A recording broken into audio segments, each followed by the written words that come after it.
Et bien moi KTP les amis, c'est Dark Magikarp, je suis très heureux de vous retrouver pour une toute nouvelle vidéo. Encore une fois, les vides-greniers ont frappé en ces débuts de rentrée scolaire, encore une fois je me répète, mais les vides-greniers battent leur plein hein, avant la saison automnale où ça va un petit peu se calmer, où ça va laisser place aux bourses aux jouets largement sur l'ensemble du territoire français. On va avoir le droit à des bourses aux jouets qui pourront quand même aussi nous ravir, je pense, en termes de collection. Enfin, on verra plus tard. J'ai encore fait pas mal d'affaires en vide-grenier cette semaine, mais aussi en magasin. Vous allez voir, il va y avoir du steelbook, il va y avoir encore une fois de la figurine, il va y avoir du jeu vidéo, il va y avoir du goodies, il va y en avoir vraiment pour tous les goûts, sur toutes les licences, sur tous les types de supports, etc.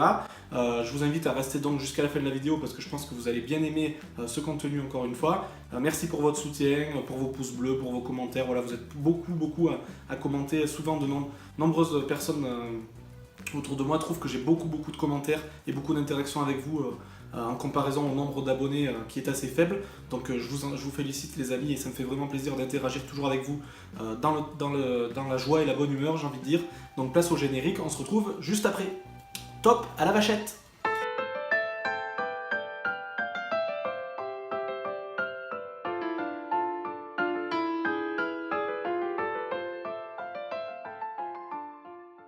On commence tout de suite par les trouvailles vide-grenier et sûrement la plus belle trouvaille de ces derniers mois. Voilà, vous allez peut-être pas être d'accord avec moi, vous allez trouver ça super basique, mais moi j'en suis super content.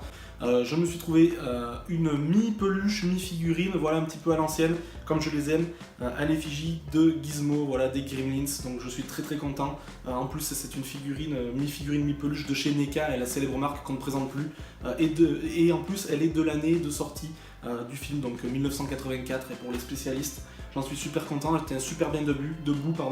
Elle viendra alimenter un petit peu mes étagères, vous savez, à l'effigie des films science-fiction fantastiques des années 80-90, un petit peu vintage avec les personnages d'Alien, etc.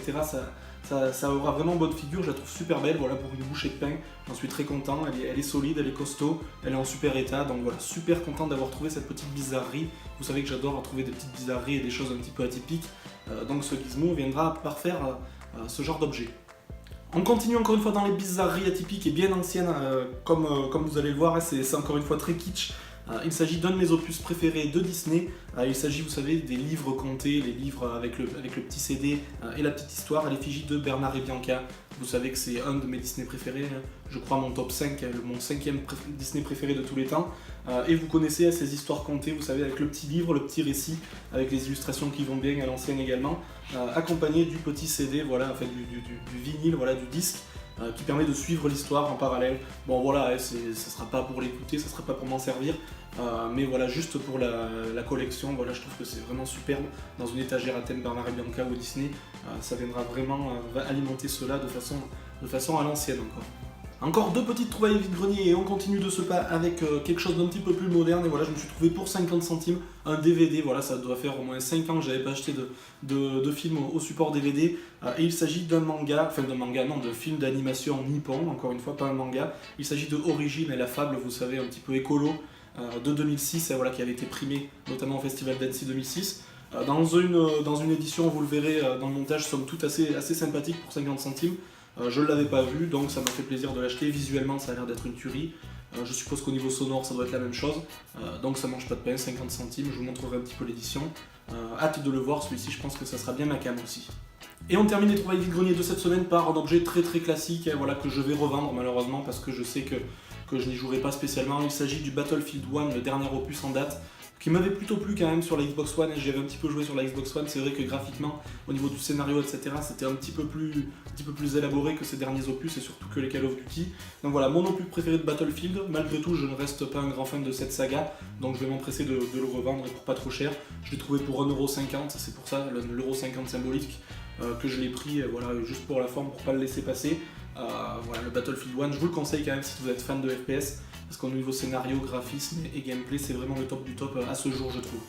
On va passer maintenant aux achats neufs que j'ai fait. Il n'y en a pas énormément, mais il y en a quelques-uns et c'est assez diversifié encore une fois. On commence par une petite Funko Pop que j'ai pour une fois déballée de sa boîte pour mettre tout de suite ici dans l'étagère à thème Stranger Things.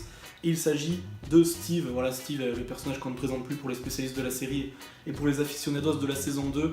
Il s'agit de Steve dans sa forme de la saison 2 et au moment où il devient vraiment badass et où il devient vraiment très charismatique. c'est pour ça que je l'ai prise, je le trouve vraiment super avec son petit sac à dos, voilà vous verrez sur les images, sa petite batte de baseball, vous savez tous à quoi elle a servi, ses petites lunettes, ses gants, etc.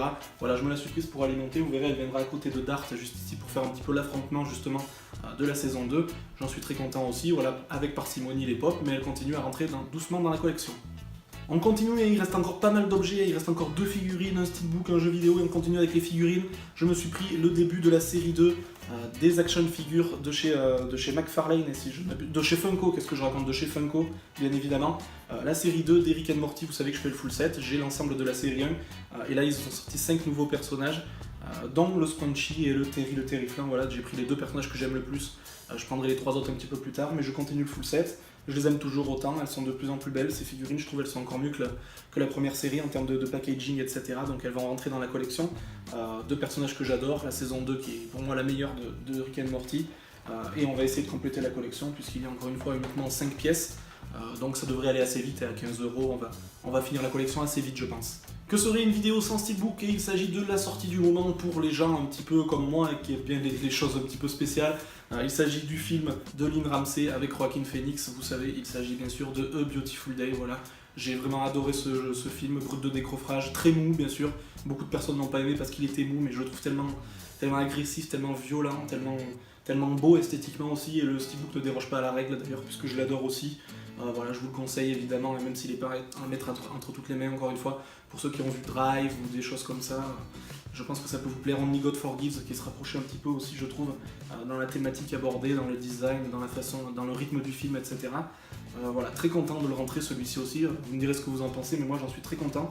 Voilà, un steelbook rouge, ça court pas les rues finalement, et voilà, ça rentrera dans la collecte. Et on termine avec le coup de cœur, voilà, le coup de cœur de ce mois-ci, de cette vidéo, de tout ce que vous voulez. Je vous le conseille vraiment, voilà, je finis la vidéo avec, mais j'en suis ravi, et voilà, j'ai franchi le pas. C'était un jeu Switch, voilà, c'est un jeu Switch déjà, je vous le dis, puisque je suis dans ma période Nintendo Switch en ce moment, vraiment à fond. Voilà, un jeu qui était en rupture depuis, voilà, il est sorti en juillet, il était en rupture là jusqu'en septembre, je le trouvais plus en magasin. Et j'ai franchi le pas, je l'ai enfin trouvé et j'en suis super content. Voilà, pour les nostalgiques du pixel art, pour les nostalgiques des JRPG à l'ancienne au tour par tour, je vous conseille largement cet opus de chez Square Enix, Octopath Traveler, voilà, la pépite de l'année pour moi pour l'instant, et voilà, je ne m'en lasse pas. Graphiquement c'est exceptionnel, c'est de la 3D 2D, vous savez, c'est en fait de la 2D tout simplement, mais qui via la taille des pixels donne un effet de profondeur, voilà, mais qui est vraiment exceptionnel, vous verrez, c'est juste magnifique.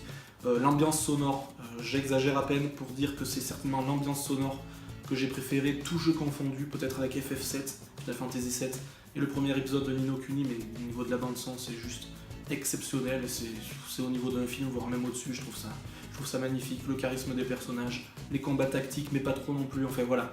Grosse surprise, gros coup de cœur les amis, je vous le conseille particulièrement, même si vous n'êtes pas fan de ce genre de jeu, foncez les amis, c'est vraiment le top du top. Et bien voilà les amis, j'en ai terminé avec cette vidéo, voilà, je trouve que, je pense pas qu'elle soit exceptionnelle cette vidéo en termes d'humour, etc., en termes j'étais pas très enjoué, etc., mais j'espère que vous m'en tiendrez pas rigueur, j'espère que le contenu vous aura quand même plu, voilà, dites-moi ce que vous en avez pensé, surtout, c'est ça le plus important, ce que vous avez préféré, ce que vous n'avez pas aimé dans cette vidéo, n'hésitez pas à me donner vos critiques aussi en termes de qualité de montage, en termes de qualité d'expression orale, etc., je suis très content encore une fois de vous retrouver.